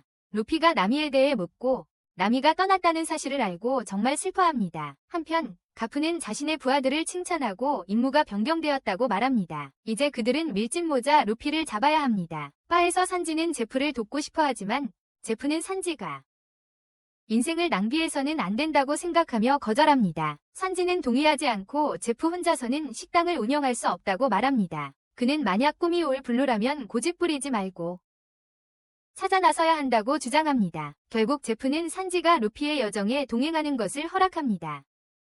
루피는 다시 조로를 찾아가 아롱과의 싸움과 함께했던 식사, 함께, 그리고 나미 일에 대해서 무슨 말을 해야 할지 몰라서 모든 걸 망친 것 같다고 느껴. 하지만 이제 그녀에게 무슨 말을 해야 할지 알아. 갑자기 조로가 편히 잠 못 잔다고 불평하자 루피는 매우 기뻐해. 조로는 나미에 대해 묻고 루피에게 그의 잘못이 아니라고 그저 선장으로서 행동했을 뿐이라고 안심시켜줘. 조로는 원피스를 찾거나 죽을 때까지 루피에게 충성을 맹세해. 다음 날 선원들은 여정을 준비하고 상디도 그들의 선원이 될 거라는 것을 알게 돼. 조로는 왜 웨이터인 상디가 함께 가야 하는지 의문을 제기하고 메리호가 출항한다. 메리호가 출항하며 상디는 제프에게 모든 도움에 감사를 표하고 그를 절대 잊지 않겠다고 작별 인사를 한다. 나미를 어떻게 찾을지 궁금해하는 선원들. 하지만 루피는 버기의 머리를 가져왔다고 말한다. 그것을 이용해 아롱을 찾을 거라고. 버기의 머리를 아롱을 찾는 길잡이로 항해 중 조로는 버기와 대면하며 루피와의 거래에도 불구하고 함정이 아닌지 확인한다. 하지만 결국 조로는 버기를 통해 가둔다. 루피와 상디는 낚시를 하고 있지만 루피는 물고기가 너무 안 문다고 투덜댄다. 루피와 상디가 함께 낚시를 하고 있지만 루피는 물고기가 잘 안 잡힌다고 불평한다. 너무 오래 걸린다고 투덜댄다. 하지만 그가 나미에 대해 이야기하기 시작하자 조로는 상디를 나무랍니다. 상디가 친구에 대해 아무것도 몰라서 말이죠. 그들의 친구에 대해 아무것도 모르기 때문입니다. 루피는 그들의 말을 끊고 나미가 무엇을 결정하든 상관없다고 그저 나미의 이야기를 듣고 싶다고 말합니다. 그녀의 이야기를 듣고 싶다고 말합니다. 다음으로 유자프는 그들이 코노미 섬에 도착했다고 경고합니다. 한편 나미는 동료들이 카드게임을 하며 방해하기 전까지 어린 시절을 회상합니다. 카드게임을 하며 그녀의 회상을 방해합니다. 나미는 동료 중 한 명을 이기지만 그 동료는 나미가 부정행위를 했다고 비난합니다. 하지만 나미는 자신은 부정행위를 하지 않았다고 주장하며 방어합니다. 갑자기 다른 동료가 나미에게 아롱이 나미를 만나기를 요청하고 있다고 알립니다. 그녀는 물고기 사나이의 방으로 가서 어린 시절에 보았던 낡은 지도를 발견합니다. 그 지도를 보며 그녀는 어린 시절의 기억을 떠올립니다. 약 8년 전 코코야시 마을에서의 어린 시절을 떠올리며 지도가 그려진 책을 훔친 것 때문에 어머니에게 꾸중을 들었던 기억이 납니다. 하지만 나미는 꾸중에 대해 가난해서 훔쳤다고 항변했습니다. 그 이유가 가난하기 때문이라고 말이죠. 어머니는 비록 가난하지만 가족이 함께 지낼 집이 있다고 말합니다. 가족으로서 함께 지낼 수 있는 보금자리가 있다고요. 하지만 나미는 동의하지 않고 자신이 친어머니의 딸이 아니면 니지코도 친자매가 아니라고 밝힙니다. 니지코가 친언니가 아니라고 말합니다. 엄마가 이 말을 듣고 나미를 때리자 나미는 도망친다. 후에 엄마는 어린 나미에게 오이콧에서 자신의 부대가 패배한 후 자신이 나미와 니지코를 발견했던 이야기를 해준다. 엄마는 자신이 죽을 거라고 생각했지만 아이들을 발견했을 때 살아갈 이유를 깨달았고 그래서 아이들을 돌보고 옳은 일을 하기로 결심했다고 고백한다. 그래서 나미도 언젠가는 옳은 일을 할 거라고 믿는다. 그때 하롱이 나미에게 감사를 표하며 나미 덕분에 그들은 할롱이 나미에게 감사를 표하며 그녀의 기억을 잠시 끊습니다. 나미 덕분에 그들은 여기서부터 고아 왕국까지 모든 해병대 기지와 해적 요새의 위치를 말이야. 그녀는 그들의 선원으로서 귀중한 일원이 되었고 그는 한때 그녀가 돌아오지 않을 거라고 생각했다고 고백합니다. 돌아오지 않을 거라고 생각했었다고 말이죠. 하지만 그녀는 그들에게 약속이 있다는 것을 상기시키고 하롱은 그 약속을 지킬 것을 약속합니다. 나미는 어류인에게 지도를 건네주고 어류인은 이제 어류인들이 바다, 심지어 그랜드라인까지 지배할 것이라고 말합니다. 나미가 불안해하는 것을 보고 하롱은 그녀에게 걱정하지 말라고 그녀는 그의 왕국에서 특별한 자리를 차지할 것이라고 말합니다. 하지만 떠나기 전에 그는 그들이 조공을 제때 바치지 못했기 때문에 그녀를 카코야시 마을로 보냅니다. 조공을 바치지 못했기 때문입니다. 나미는 자신이 그곳에서 환영받지 못한다는 것을 상기시키며 다른 사람을 보내달라고 요청합니다. 하인. 하지만 그는 이 일은 사람의 손길이 필요하다며 거절합니다. 다음으로 가프는 바라디안의 주인 수색에 도착합니다. 제프는 중장을 포함한 해병들이 여기에 있는 것을 보고 놀랍니다. 그는 자신이 은퇴했고 이제는 요리사일 뿐이라고 설명합니다. 중장은 그를 찾으러 온 것이 아니라 정보를 얻으려고 왔다고 말합니다. 루피에 대한 제프는 단골 손님들도 거의 기억나지 않는다며 도울 수 없다고 주장합니다. 원하는 정보를 얻지 못하자 제프는 그들에게 음식을 대접합니다. 가프는 그것을 받아들입니다. 반면 밀짚모자 일당은 완전히 파괴된 마을에 도착합니다.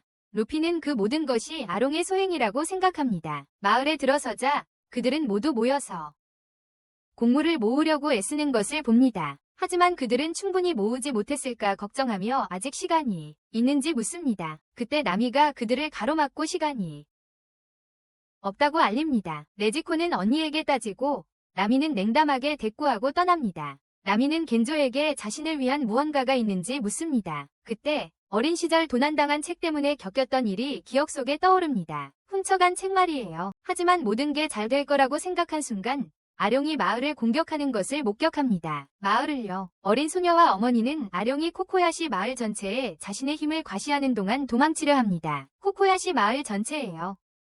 현재 나미는 겐조에게 이 정도론 부족하다며 더 노력해야 한다고 말합니다. 그러다 마을에 루피와 그의 친구들을 보고 그들이 왜 여기에 있는지 묻습니다. 루피는 도움을 제안하지만 나미는 거절하며 자신은 그들의 일원이 아니었고 지도를 얻기 위해 속였다고 고백합니다. 해적단이요. 그리고 지도를 얻기 위해 속였다고요. 밀짚모자 일당은 그녀의 말 한마디도 믿지 않습니다. 우속과 조로는 그녀가 자신들을 원하지 않는다고 생각하여 떠날 것을 제안합니다. 하지만 상디는 루피와 함께 다른 일이 벌어지고 있다고 믿고 겐조에게 파란머리 여자가 누구인지 알아보려고 합니다. 겐조는 대답하기 전에 그들이 누구인지 알고 싶어하고 조로는 그들이 해적 사냥꾼이라고 대답합니다. 겐조는 아롱의 현상금을 노리다 실패한 더 크고 많은 남자들을 보았다고 말합니다. 그들을 물리쳤다고 말합니다. 루피는 그냥 파란머리 여자와 이야기하고 싶다고 말합니다. 겐조는 마을을 떠날 것을 약속하면 길을 안내해주겠다고 동의합니다. 파란머리 여자아이 집에 도착하자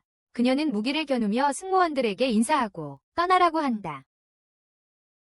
루피는 나미에 대해 이야기하려 하지만 그녀는 그들에게서 떨어져 있으라고 권하고 자신이 나미의 언니이며 그들을 속이고 있을 뿐이고 그들은 아무것도 아니라고 고백한다. 상디는 그녀와 이야기하기 위해 음식을 주고 시간과 정보를 얻으려 한다. 그리고 정보를 마침내 파란머리 여자아이는 저녁을 먹고 그들과 이야기하기로 한다. 한편 갓은 제프의 음식을 즐기지만 루피에 대한 정보를 얻으려고 한다. 고집한다. 하지만 요리사는 그를 무시하고 그와 함께 마실 빈티지 와인을 엽니다. 밤 아롱파크에서 그들은 큰 파티를 즐기고 마지막에 나미는 코코야시 마을의 공납금을 가지고 돌아옵니다. 그녀는 상사와 이야기하고 싶어 하지만 그들은 내일 하라고 합니다. 공납금을 내지 않으면 마을이 사라지지는 않을 테니까요. 나미는 바로 그 점을 논의하고 싶다고 말하는데 갑자기 해군에게 방해를 받습니다. 레즈미 대장이 도착하여 근처 마을에 문제를 일으키는 것을 걱정합니다. 아롱이 그에게 뇌물을 주려는 것을 보고 그는 평소보다 2배의 돈을 요구합니다. 평소보다 2배를. 그래서 물고기 인간이 선장을 불러 따로 이야기하자고 하는데 분명 파티 분위기를 망치고 있으니까 카코야시 마을에서 파란머리 소녀는 상디의 음식을 맛있게 먹고 상디는 더 주겠다고 약속한다. 그녀는 나미에 대해 이야기해요. 니지코는 아롱이 마을을 습격했던 날 어머니가 자신들을 지키려고 했었다고 말합니다. 자신들을 지키려고, 하지만 자신들에게 해를 끼치려는 물고기 인간들을 보자 어머니와 여동생은 숨어있던 곳에서 나왔습니다. 그래서 어머니는 목숨을 잃을지라도 자신들을 위해 공물을 바치기로 결심했습니다. 목숨을 잃을지라도 아롱이 그녀를 때리기 전에 그녀는 그들이 원하는 모든 것을 주지 못해서 미안하다고 사과했어요. 혹은 좋은 어머니가 되지 못해서 미안하다고요. 작은 소녀들은 물고기 인간이 그녀를 쏘는 것을 보면서 어머니를 그리워하며 울어요. 소년들은 그 이야기에 깊이 감명받고 루피는 바람 쐬러 나가요. 조로가 그를 따라가고요. 루피는 나미가 그 모든 일이 일어났을 때 어린아이였을 거라고 생각해요. 조로는 그녀가 더 이상 아이가 아니면 스스로 결정을 내렸다고 말해요. 그는 루피에게 그녀를 잊으라고 조언하지만 밀짚모자 선장은 나미가 좋은 사람이 아니라는 것을 받아들이려 하지 않아요. 한편 아롱은 그를 위협하여 받아들이게 만든 네즈미 선장과 협상을 해요. 더 적은 돈이죠.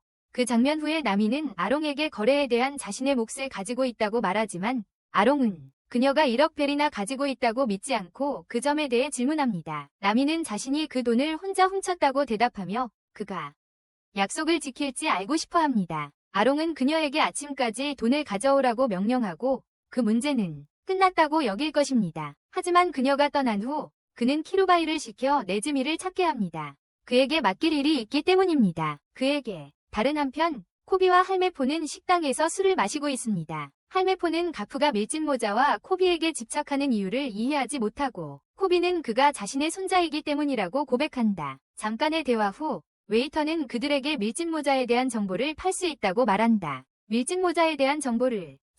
가프와 함께 식사 중인 제프는 자신이 더 이상 가족 간의 분쟁에 휘말렸지만 루피가 특별하다고 생각하는 건 루피가 골드로저의 글을 가프는 아이가 로저처럼 되는 것을 원치 않는다고 슬프게 말한다. 갑자기 코비는 그의 중장에게 새로운 정보를 제공하고 그는 코노미 섬으로 향한다. 코노미 섬으로 밤에 나미는 보물을 찾으러 가지만 파냈을 때 언니는 어머니 무덤을 훼손했다며 나미를 꾸짖습니다. 나미는 오해라고 설명하려 합니다.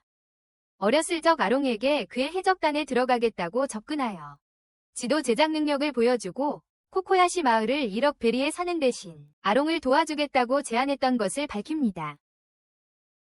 니지코는 엄청난 돈이라고 생각하지만 나미가 이미 그 돈을 가지고 있다는 사실에 놀랍니다. 언니가 그렇게 오랫동안 비밀을 지키고 심지어 자신을 미워하게까지 했던 것에 슬퍼합니다. 자신을 미워하게 놔뒀던 것에 그들의 감정적인 순간은 그 지역에 숨겨진 보물을 찾는 네즈미에 의해 방해받습니다. 어떤 해적들이 그 지역에 숨겨놓은 보물입니다. 나미의 모든 보물을 발견하자 그는 해군을 대신하여 그것을 압수합니다. 그리고 세계 정보를 위해서요. 아롱이 그를 보냈다는 것을 깨달은 나미는 저항하려 하지만 분명히 그를 막을 수 없습니다. 니지코는 여동생이 그들을 뒤쫓아가기 전에 막으려 하지만 할 수 없습니다. 한편 아롱은 자신의 사람들에게 어인이 모든 인간보다 우월하다는 것과 그랜드라인 지도로 그들이 당연히 자신들의 것을 되찾을 것이라고 말합니다.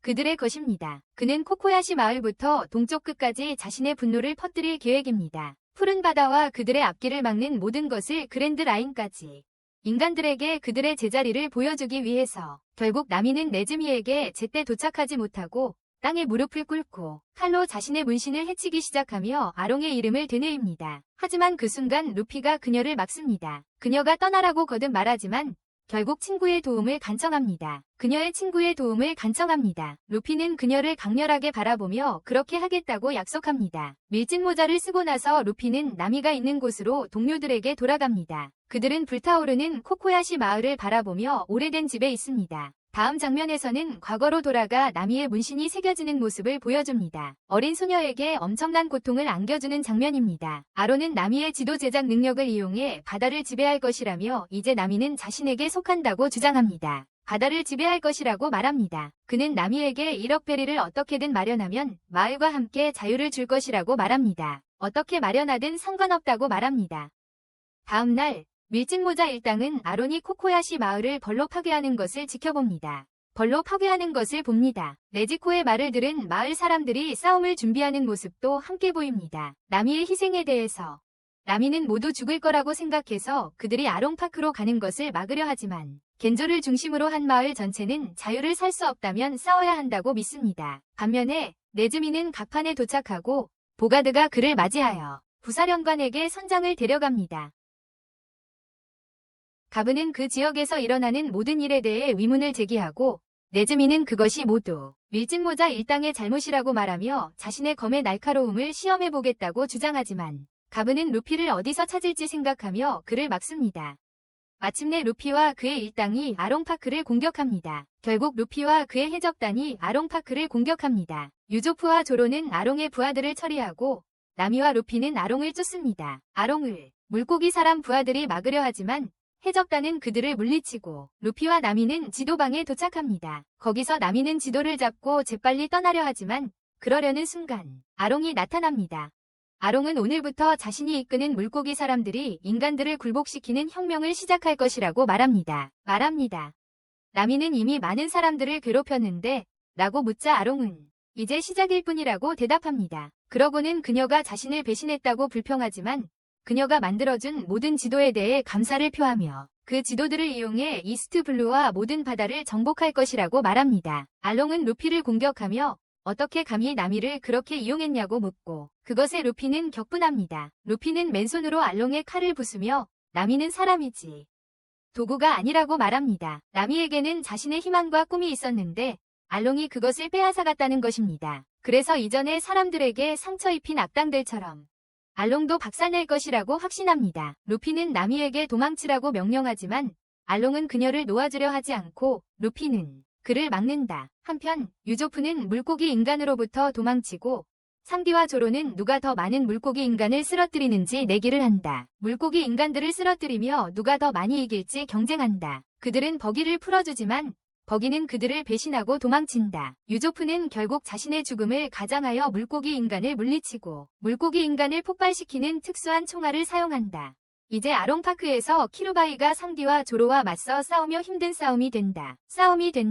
반면 루피는 물고기 인간을 심각하게 다치게 하는데 어려움을 겪는데 물고기 인간은 계속해서 그에게 나미를 어떻게 대했는지 묻는다. 큰 피해를 입힐 수 없자 밀짚모자는 자신이 만든 지도실 전체를 파괴하기로 합니다. 결국 지도실을 파괴합니다. 마지막으로 상디는 특히 나미를 무시했을 때 크리바이를 물리칩니다. 그것은 상디를 정말 화나게 합니다. 나미는 다른 이들에게 돌아와 선장에 대해 묻습니다. 그녀는 선장이 아직 안에 있고 아롱과 싸우고 있다고 말합니다. 루피는 고무고무 가틀링건을 사용하여 그 물고기 인간을 공격하기로 합니다. 하지만 아롱의 왕국이 무너지기 시작하자 그는 어떤 인간도 자신을 이길 수 없다고 당당하게 주장합니다. 그를 이길 수 없다고 합니다. 루피는 고무고무 도끼 공격을 퍼붓고 아롱에게 강력한 일격을 가합니다. 아롱의 얼굴. 이로 인해 아롱파크가 무너집니다. 상디, 조로, 우솝은 탑이 무너지는 것을 지켜보며 루피를 걱정합니다. 하지만 루피는 흠집 하나 없이 잔해에서 나와 나미는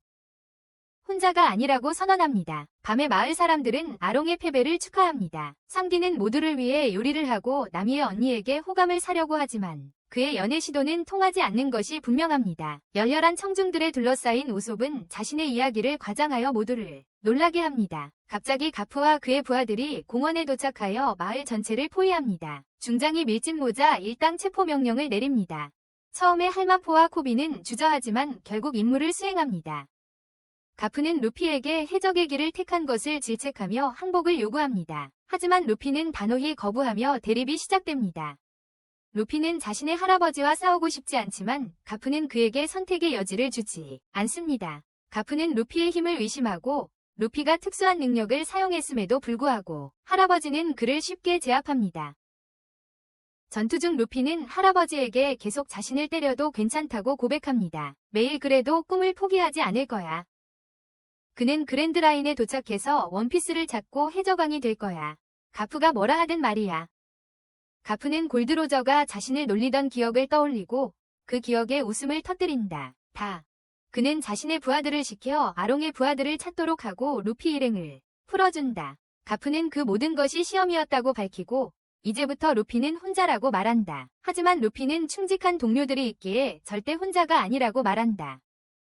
다음 날 나미는 어머니 무덤 앞에 서서 마음속 이야기를 나눕니다. 어머니께 드디어 자유를 찾았다고 말씀드리고 고개 숙여 앞으로 나아갈 여정을 이어갑니다. 자랑스럽게 어머니께서 자신을 위해 희생하신 것을 제대로 알아보지 못한 점을 사과합니다. 이제 가족을 위해 싸우는 것의 의미를 이해하고 그 뜻을 이어갈 것을 약속합니다. 그 약속을 나미는 어머니께서 자랑스러워하며 자신을 내려다보고 계실까 궁금해합니다. 곁에서 듣고 있던 니지코는 나미에게 어머니께서 항상 자랑스러워하셨고 지금도 마찬가지라고 말해줍니다. 나미가 떠나야 한다는 사실이 슬프지만 언제나 나미를 응원할 것이라고 약속합니다. 마을에 집이 있어요. 후에 코비는 루피를 방문하여 흥분해서 자신의 현상수배 포스터를 보여줍니다. 루피는 이스트 블루에서 가장 높은 현상금을 가지고 있다는 것을 보고 기뻐하며 코비를 따뜻하게 안아줍니다. 코비는 이것이 작별이라고 설명하고 루피는 그에게 작별 인사를 하며 훌륭한 해군이 되라고 격려합니다. 루피는 써니오로 달려가서 이 소식을 자신의 동료들에게 알립니다. 조로는 자신의 포스터에 적힌 가격을 보고 이스트 블루의 현상금 사냥꾼들이 몰려들까 걱정합니다. 하지만 루피는 그들에게 운이 좋다고 그들은 이스트 블루를 떠나 그랜드 라인으로 향하는 중입니다. 루피의 고향에서 예전에 루피를 돌봐주던 웨이트리스는 자랑스럽게 그의 현상수배 포스터를 바라봅니다. 카이라는 뉴스를 읽고 루피와 같은 현상수배 포스터에 유조프가 있는 것을 보고 기뻐합니다. 루피와 함께 제프는 자신의 식당에서 현상수배 포스터를 주방에 자랑스럽게 걸어놓았습니다. 다른 곳에서는 버기가 포스터를 보고 격분하여 언젠가 루피에게 복수할 것을 맹세합니다. 루피에게 근처에서 알비다는 그 말을 엿듣고 스스로 그렇게 하겠다고 위협합니다.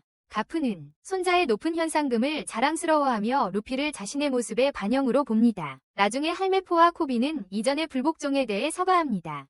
하지만 갓은 그들을 꾸짖지 않습니다. 대신 그는 그들에게 자신의 정의감을 가지고 맹목적으로 명령에 따르지 않은 것을 축하합니다. 불복종에 대한 벌로 코비와 할메포는 자신들이 개인 훈련을 받게 될 것이라는 말을 듣습니다. 코비는 루피처럼 강해지기를 열망하기 때문에 기뻐합니다. 루피는 자신의 꿈이 조로처럼 훌륭하게 검을 다룬다는 것을 세상에 증명하는 것이라고 밝힙니다. 그만큼 잘 쓸 수 있다는 것을 증명하는 것. 갓은 제프의 말을 되새기며 다음 세대를 위한 때가 왔다고 생각합니다. 새로운 세대가 일어설 때입니다. 한편 세계의 다른 곳에서는 전설적인 검객 미호크가 다가옵니다. 샹크스와 그의 해적단에게 결투할 기분이 아닌 샹크스는 자신이 전성기의 절반도 되지 않는다고 인정합니다. 예전만큼 강하지 않다고 말이죠. 미호크는 싸우러 온 것이 아니라고 샹크스를 안심시킨 후 루피의 현상수배 포스터를 보여줍니다. 루피의 현상수배지요. 샹크스는 그 소식에 기뻐하고 미호크는 최근에 샹크스의 관심을 끌만한 매우 흥미로운 사람을 만났다고 말합니다. 샹크스의 눈길을 끌만한 아주 흥미로운 사람을 만났다고 말이죠. 미호크는 휴식을 취하고 술을 마시기 위해 샹크스의 해적단에 합류하기로 합니다. 다음 장면에서 루피는 나미의 고향의 한 조각을 배에 가져다 놓았고 상디는 귤 파이를 만들 수 있다는 사실에 기뻐합니다. 나미는 귤나무에 만족하며 유조프에게 준비한 놀라움을 공개하라고 지시합니다. 그들이 준비한 것을 선원들은 밀짚모자 로고가 있는 배의 깃발을 공개하고 루피는 자신의 해적 깃발을 보고 열렬히 환호합니다. 그들이 바다를 계속 항해하는 동안 나미는 그들이 점점 더 가까워지고 있다고 생각합니다. 그랜드 라인 입구에. 하지만 그녀는 지도에 묘하게 산처럼 보이는 특이한 강이 자연의 법칙을 거스르는 것을 보고 당황합니다. 루피는 그녀를 안심시키며 네가 항해사니까 알아서 할 거라고 말한다.